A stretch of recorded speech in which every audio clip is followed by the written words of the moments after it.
I've never told anyone this before. Not really. It's uncomfortable to even put into words. But something happened recently, and I don't think I can keep it bottled up anymore. When I was young, my mom didn't trust the public school system. So after kindergarten, my siblings and I were homeschooled. Not long after that, we moved way out into the countryside. It was beautiful, but painfully lonely. All of our neighbors were elderly. The only kids I ever saw were my own siblings. And after a while, even that feels isolating. There wasn't much to do, so I turned to books. Once a month, we'd drive over an hour to the library and load up on as many books as we could carry. My sisters and I would spend weeks reading them all. By the time I was 8, I'd already burned through the entire children's section and had to start picking from the teen shelves. Books became my world. For most of my childhood, if you looked for me, you'd find me buried in a story. It wasn't all bad. My vocabulary grew, my writing got better, but living so deeply in fiction changed something in me. My imagination became intense, too intense. I didn't just imagine characters, I built entire worlds around them. I shared adventures with them, and sometimes, just for moments, it felt real. So real that the line between fantasy and reality started to blur. That was around the time I first felt truly lonely. I was 6. I loved my family, but it wasn't enough anymore. I wanted friends, real ones. And that's when the idea hit me. If I couldn't have friends in real life, why couldn't I make one? The characters in books weren't really mine. They belonged to the people who wrote them. So I created my own. It didn't happen all at once. I didn't sit down and decide, I'm making an imaginary friend. It started small, random ideas, stray thoughts. Then one day, he was listening to me, and then he started responding. After that, the book characters didn't matter anymore. I finally had a friend that was mine. I always knew he wasn't real. I still know that. But naming him felt like crossing a line, like making him more real than he should be. Something about him made me uneasy, different from the others I'd imagined. Still, years later, in high school, I finally gave him a name. Jeremiah. The summer before middle school, my family moved to the Arizona suburbs for my dad's job. For the first time since I was 4 years old, I was surrounded by kids my own age. And middle school was brutal. I didn't know how to talk to people. I didn't understand trends. I didn't understand social rules. My grades tanked. I had no real friends. I felt miserable. And that's when Jeremiah came back. The night before 6th grade started, I made myself a promise. No more imaginary friends. I wanted real ones. But real friends are unpredictable. They disappoint you. They get bored of you. They hurt you. Jeremiah never would. At least, that's what I told myself. He would never talk like them, never treat me like they did. He would never hurt me. But he did. Just not in ways I wanted to see. Now I'm in high school. I do have real friends, messy, unpredictable, complicated friends. And I like that. I hate it too. But Jeremiah is still here. He listens. He answers more clearly than ever. And that scares me. I thought once I had real friends, he would fade away. I don't know how to make him leave. Sometimes I feel like I'm losing my grip on reality, and that fear is worse than anything else. Yesterday, I saw him.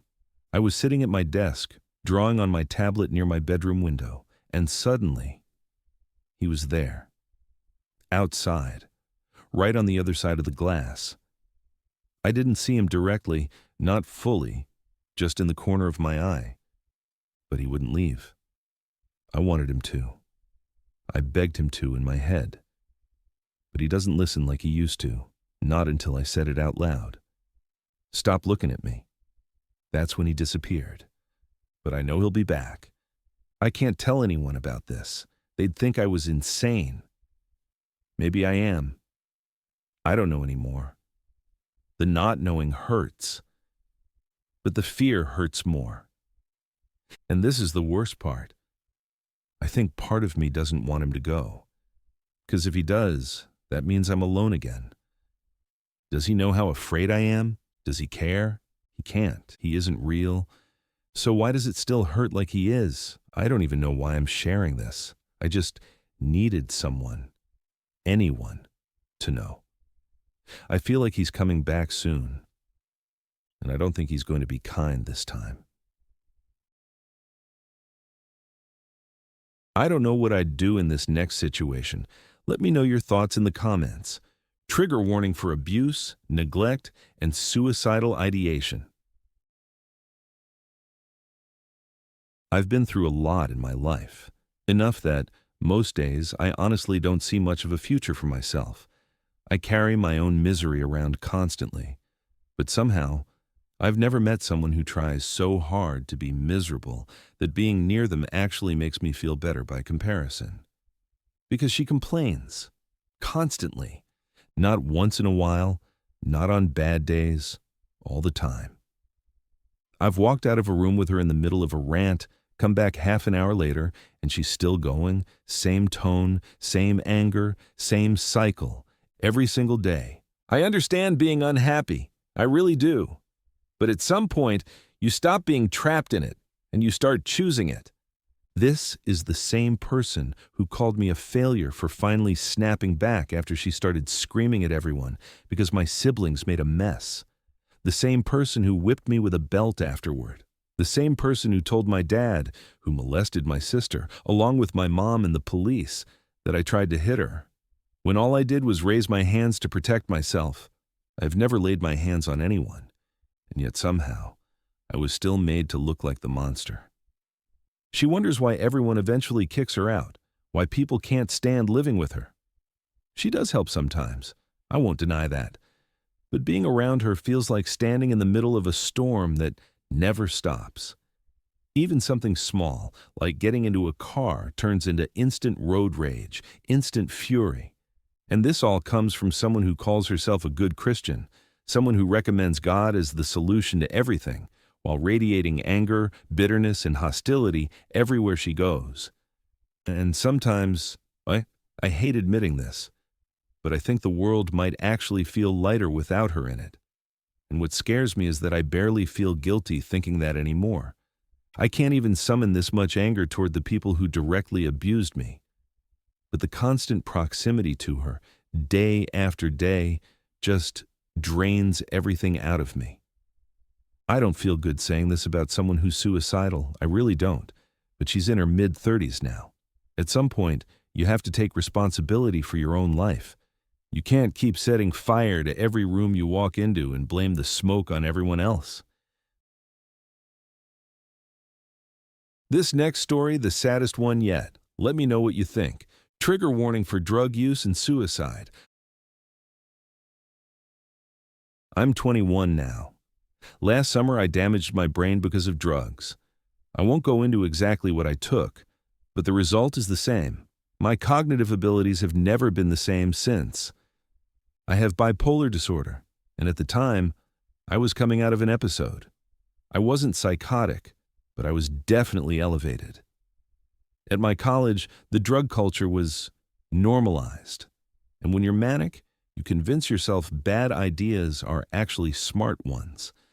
That phase lasted about a month. I was also on heavier medication than usual, so when I felt my thinking start to slip, I blamed it on that. I told myself once I tapered off, everything would go back to normal. It didn't. About a week later, the realization hit me. What if this was permanent? What if it was the drugs? I don't have words for what that moment felt like. I spent the next week barely able to eat. I lay in bed, nauseous with fear. Every time I tried to swallow food, my body rejected it. My intelligence, school, learning, being the smart one, that was my identity. And I was terrified I had lost it forever. My parents could tell something was wrong. I finally told them I was afraid I had brain damage. My dad is a psychiatrist. He told me it was probably just a medication issue. A family friend who's a nurse said her patients used the same drugs and were fine. They told me I'd recover in a few weeks, that it was just health anxiety. At first, I tried to believe them, but the weeks passed and my mind didn't come back. The fear slowly turned into despair. When I told my parents things were still wrong, they said my mood was causing my cognitive issues, not the other way around. They told me to just adjust my meds again. The next college semester was approaching, and I was terrified. I didn't think I was capable of doing the work anymore. I told them that too. Again, they reassured me nothing was permanently wrong. So I went back. My school was demanding. I was a philosophy major at a prestigious college, and I couldn't keep up. My thoughts felt slow, heavy. I couldn't focus the way I used to. I tried desperately to explain it away. Maybe it was nicotine withdrawal, maybe it was allergies, maybe it was anything except what I feared. Nothing helped. I stopped seeing my friends. I stopped leaving my room unless I absolutely had to. I texted my mom and told her the truth, that I believed I had brain damage. She said she was sorry I felt that way. She told me to book another psych appointment, and then she flew out to see me. She tried to distract me, took me on a hike. On the drive there, I told her again what I believed was happening. She compared it to the delusions I'd had during psychosis, said my mood was making me think this. At the end of the hike, I told her I'd started keeping a journal of happy memories, so the people I love would have something to remember me by after I killed myself. She held me. We cried. And when we got back, I packed my dorm and went home. At home, I entered a PHP/IOP program. New meds, group therapy, hours of talking. Nothing fixed it, no words, no treatment, no strategy could restore who I used to be. I left the program when insurance stopped paying. After that, I stopped using the words brain damage. I started saying brain fog instead. The truth became blurred. Then Christmas came. I smiled with my family. I opened presents. I felt nothing. Time stopped moving normally after that. I wasn't working. I wasn't in school. I had no friends. I started drinking, not constantly, but when I did, I drank to disappear. It was the only time I didn't feel the weight of everything. I wrote suicide notes. I destroyed them. The only reason I stayed alive was because I didn't feel like I had left enough behind. I didn't want my family to be confused. I didn't want to disappear without explanation. One night, I finally told my parents I wanted to kill myself. They told me my voice mattered, that I had a future. My mom started hyperventilating and crying silently.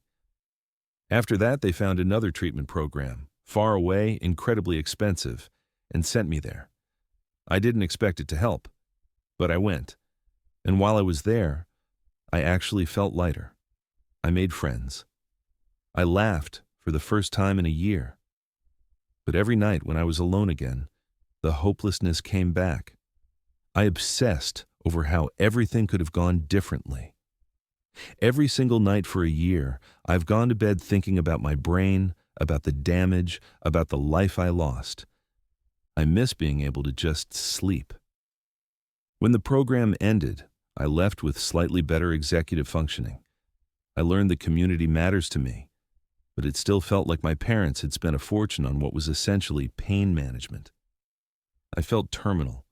When I came home this time, I didn't completely fall apart. I enrolled in community college. I started trying again.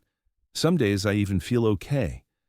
But not a single day has passed where I haven't thought about killing myself, or the damage, or the reality that none of this had to happen. I'm finishing my first semester now and applying to transfer, but I don't believe in myself anymore. I'm afraid that someday I'll hit a wall, mentally, and everything will collapse again. I still almost never say the words brain damage out loud. My parents reassure me when I don't ask. They tell me I'm a good writer, that I have an important voice, that I'm one of the smartest people they've ever met. It doesn't help. It just reminds me of what I used to be. My dad once said it felt like he'd lost his daughter. That shattered me. And yet sometimes they act like none of this ever happened at all. I don't know what comes next. Maybe I could build a decent life with enough effort. I don't know if I want to. I can't imagine a future without suicidal thoughts. I could send this to my therapist, or my parents, or my psychiatrist, but reliving it again, for what? We've tried 4 medications, hundreds of therapy sessions, over $100,000 in treatment, and it still hurts. It breaks my heart that I have to live like this. It breaks my heart that I've taken someone away from the people who loved me. And it breaks my heart that the sweet, bright kid I used to be grew up into this. If you're reading this, thank you. I don't think I'm looking for answers anymore. I just wanted to release it into the void.